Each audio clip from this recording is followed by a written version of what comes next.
새로운 시작을 위하여 나는 어디에서 왔다가 어느 곳으로 갈 것인가? 시작도 마침도 없는 길에서 끝없는 삶을 살아왔다. 우리가 살아간다는 것은 시한부 인생과 같은 것. 이는 안수정등이요 절벽현해일 뿐이다. 나는 무엇인가? 무엇이 나를 여기 있게 하는가? 인생이 만일 정처 없이 흘러간다면 한 줄기 피어오르는 향연기 같은 것인가? 후회 없는 인생을 위해 나는 어떻게 살아야 할까? 자신을 바르게 돌아볼 때 나의 시작과 마침이고 참나에 의지하는 것이며 영원한 삶으로 나아가는 길이다. 이렇게 해서 시를 읊어봤습니다. 2월달은 이제 입춘이 지났으니 설립에다 봄춘자, 봄을 세웠다, 이제 봄이 시작되었다, 뭐 이런 뜻인데, 우리는 봄에 만물이 새롭게 이제 기운을 가지고 이제 새싹의 돋을 준비를 하고 있겠죠. 그렇다면 우리도 자연 속의 하나이니 자연과 같이 행동을 할 수밖에 없겠죠. 그래서 이번 시의 주제는 새로운 시작을 위하여. 우리도 새롭게 시작해야 된다 이거죠. 이 한 해를 무난하고 가장 이상적이고 가장 원만하게 살아가는 방법을 우리가 생각해야 된다는 거죠. 우리가 이런 법회를 통해서 새로운 시작의 의미를 생각하고 실천할 수 있는 기회를 갖지 않으면 어느 때 갖겠습니까? 그래서 오늘은 우리가 새로운 시작을 하는데 무엇이 우리의 새로운 삶이고 시작이 될 것인가?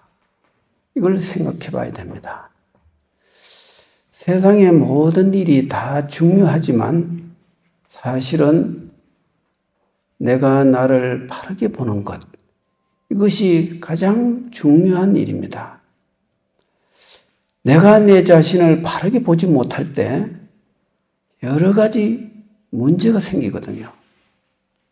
세상에 일어나는 여러 가지 불협화한 일들이 전부 내가 내 자신을 바로 보지 못하는 데서 시작됐거든요.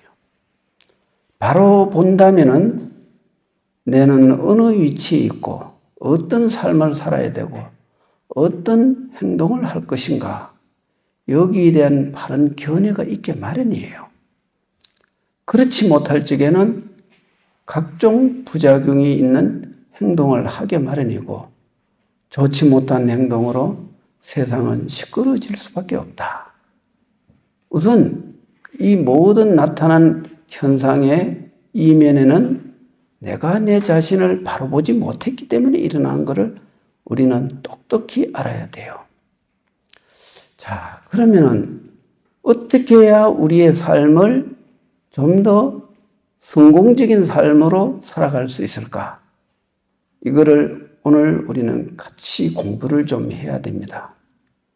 임재선사께서는 이렇게 말을 했어요. 수처작주다. 따를 수 고처 지을작 주인주. 가는 곳마다 하는 일마다 나의 주인공을 지어라. 그것은 마치 자동차로 치면은 차가 주인의 그 운전수의 마음에 따라서 차는 움직이지 차가 마음대로 주인을 임의로 끌고 갈 수는 없잖아요. 근데 차가 고장 났을 적에는 그 운전수 마음대로 차가 굴러가지를 않아요. 엉뚱한 데로 굴러가요. 그러면 어떻게 되겠습니까?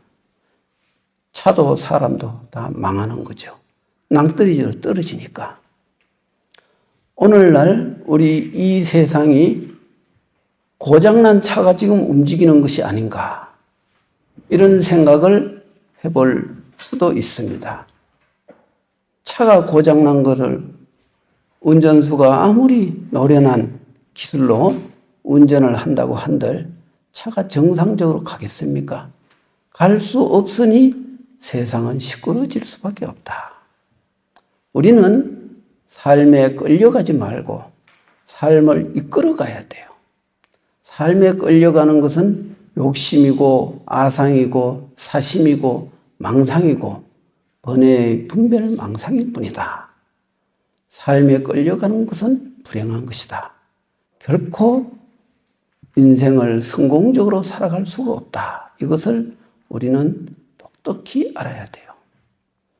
내가 내 자신의 참모습을, 나의 그 근기와 나의 분과 나의 능력과 나의 자세를 확립할 필요가 있어요. 내가 내 자신을 바르게 다스리지 못하면 그 사람의 행동은 무엇을 하든 다 어긋나게 되어 있어요.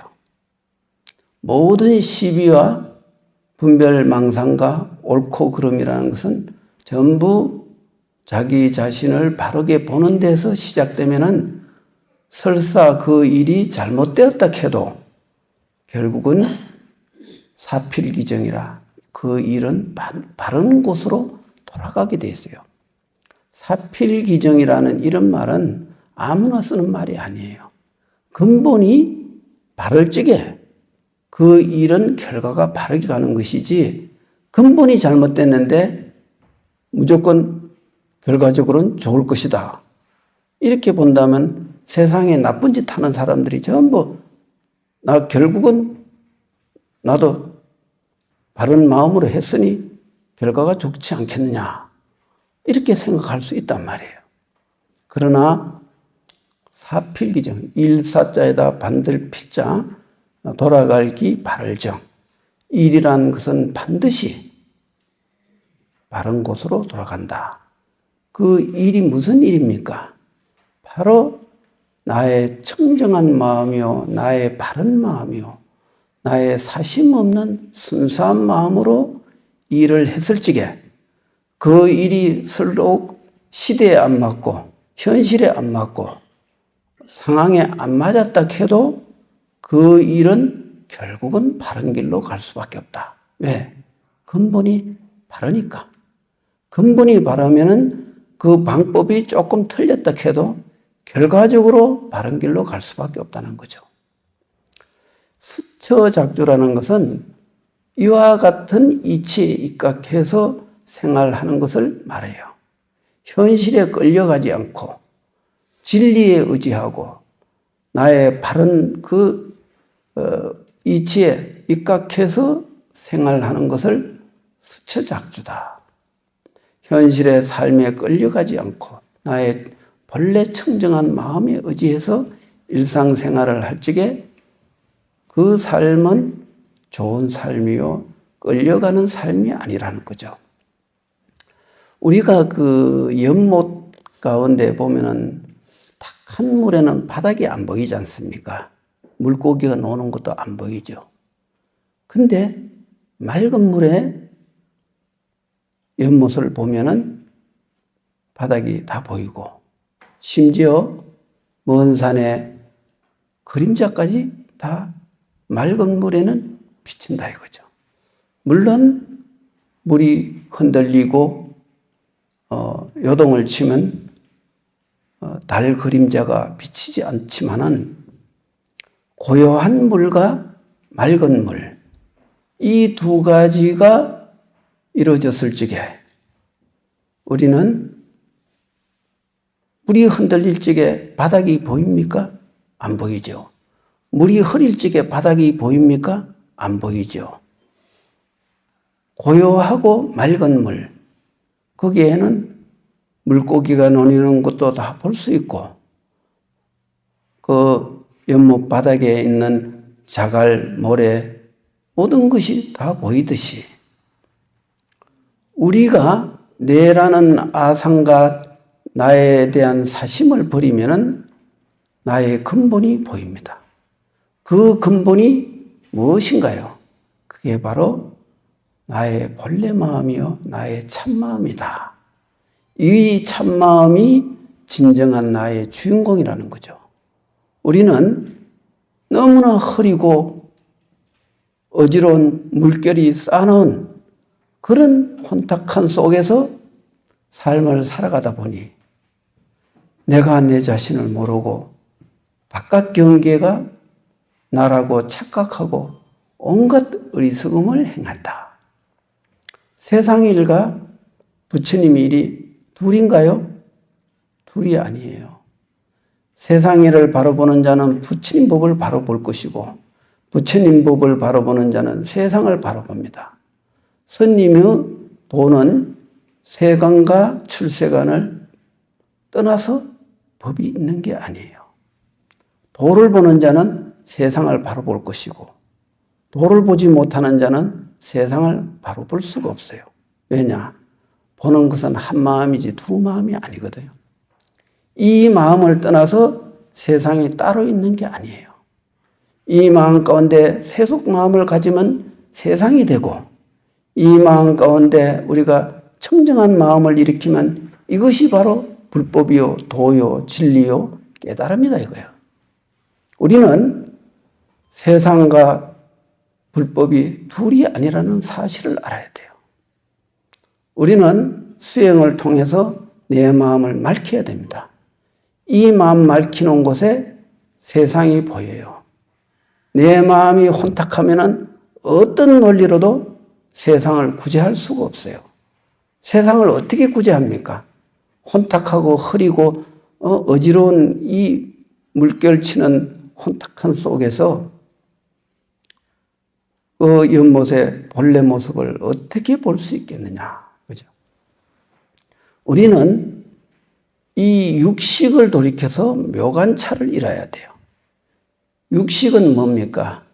눈으로 보고 귀로 듣고 하는 안이비설신 거기에다가 의 여섯 번째 의식. 이 전 오식과 육식을 다 합친 의식을 육식이라 그래요. 육식이 안식이 따로 있고 그 의식이 따로 있는 게 아니에요. 눈으로 보고 생각하는 게 그게 바로 여섯 번째 의식과 직결되어 있어요. 귀로 듣고 생각하는 소리 듣고 그 소리가 아름답다, 좀 아름답지 못하다, 거친 말이다, 내 마음을 화나게 만든다, 내 마음을 즐겁게 한다 하는 이 모든 귀로 듣고 의식하는 것이 바로 육식이지 육식이 따로 있는 게 아니에요. 마찬가지로 안, 이, 비, 설, 신 이 다섯 가지를 분별하는 게 의식이라 이거예요. 이 의식을 통해서 묘관찰을 이뤄야 돼요. 성인은 중생들은 분별망상으로 치닫지만은 성인은 이 여섯 번째 의식까지 안이비설신이라는 이 여섯 가지 의식 자체를 무아상, 무인상, 무중생상, 무수자상으로 생활하기 때문에 그가 보는 것은 모두 다 정확하고 바르고 잘못된 것이 없어요. 그가 하는 말은 다 진리에 부합되는 거예요. 그것을 묘할 묘자다 관찰한다. 묘하게 관찰한다. 왜 묘하게 관찰하느냐?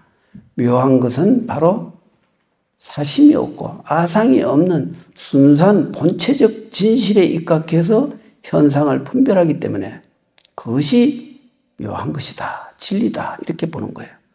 묘한 관찰을 이룬다. 이게 성인들의 관찰이다.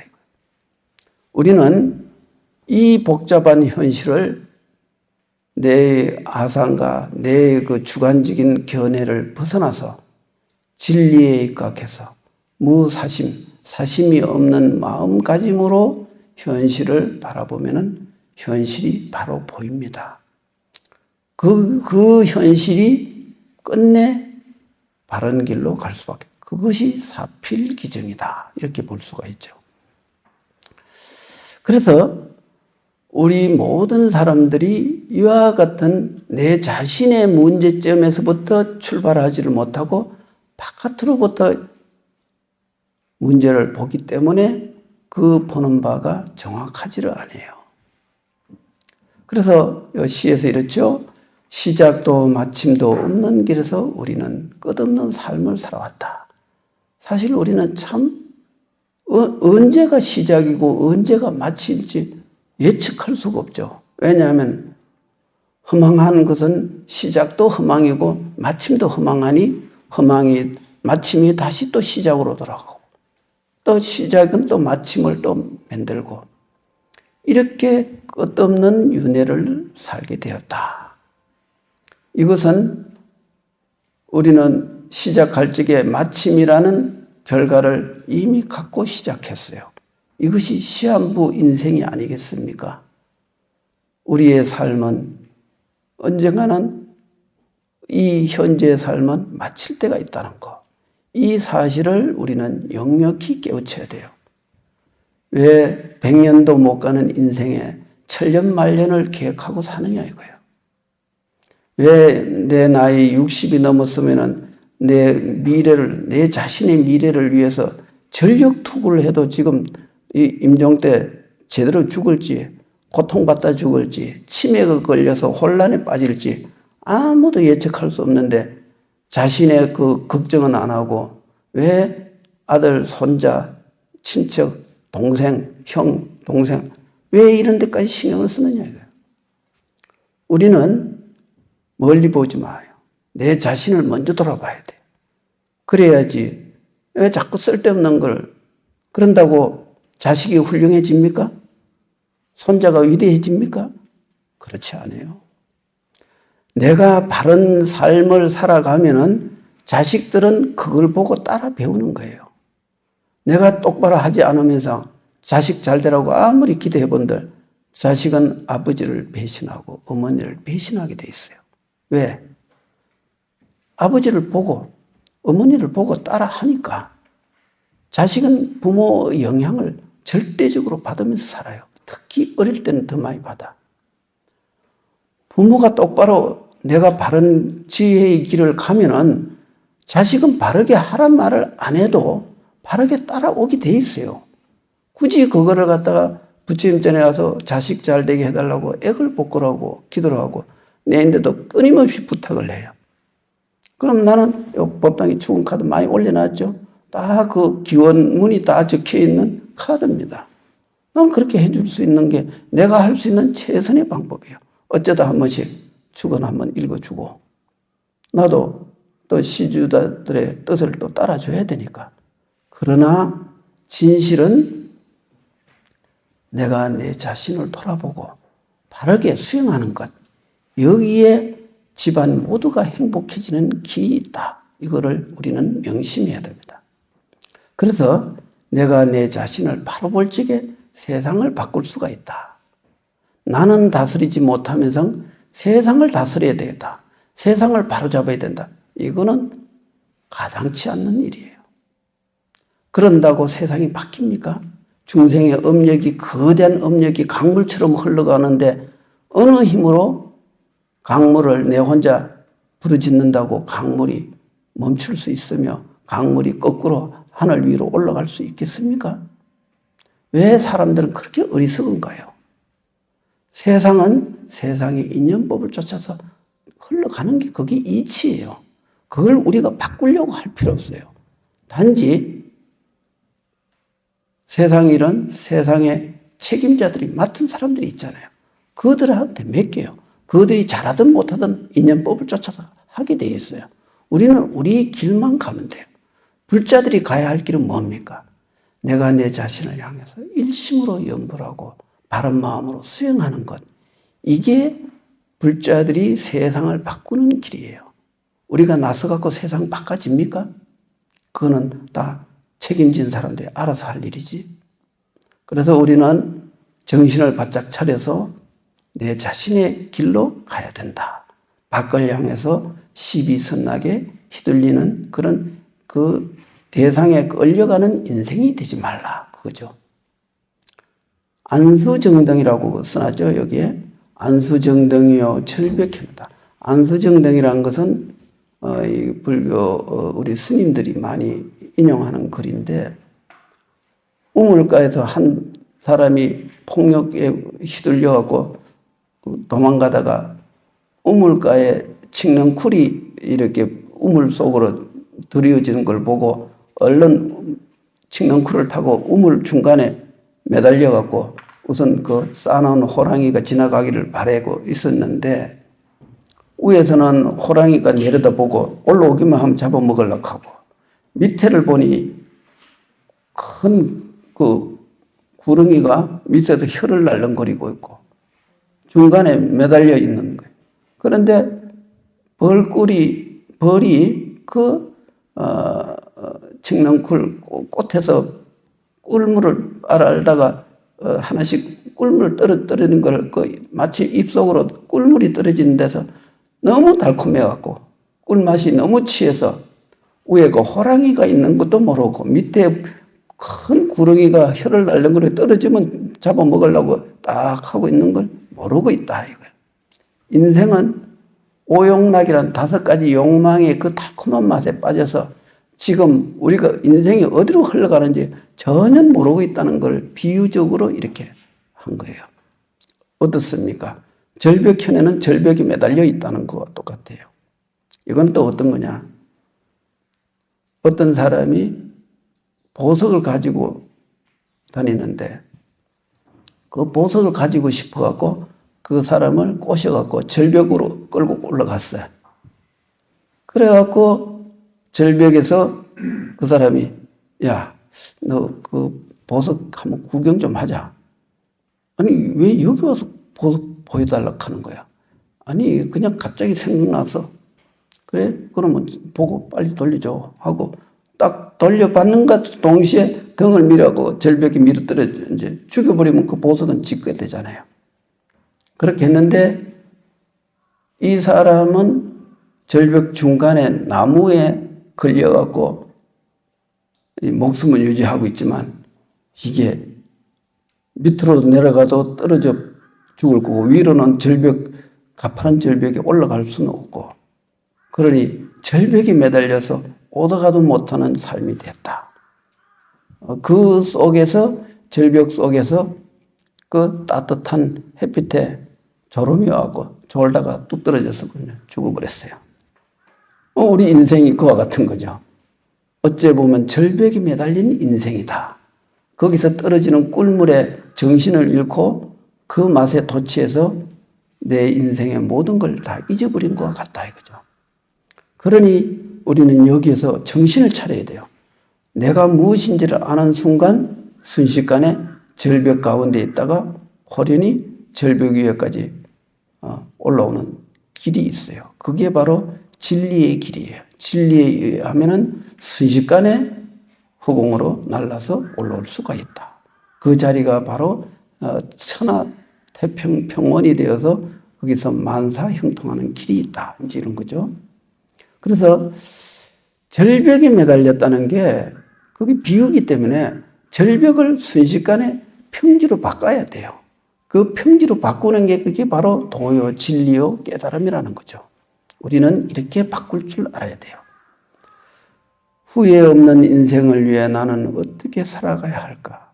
자신을 바르게 돌아볼 때 나의 시작과 마침이고 참나에 의지하는 것이 영원한 삶으로 가는 것이다. 그랬거든요. 우리는 내가 내 자신을 바로 보기 위해서 내 자신을 집중해야 돼요.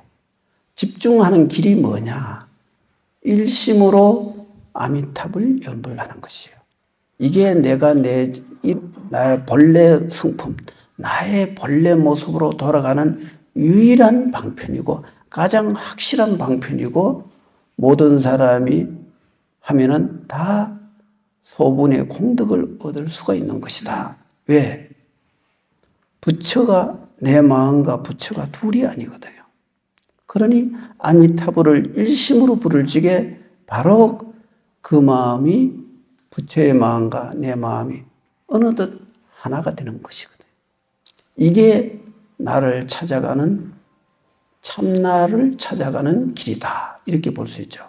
우리 불자님들 새로운 시작은 이와 같이 밖을 향했던 마음을 내면으로 향해서 참나를 찾아가는 이 한 해가 되기를 바라면서 오늘 본문은 요거로 마치겠습니다. 성불하십시오.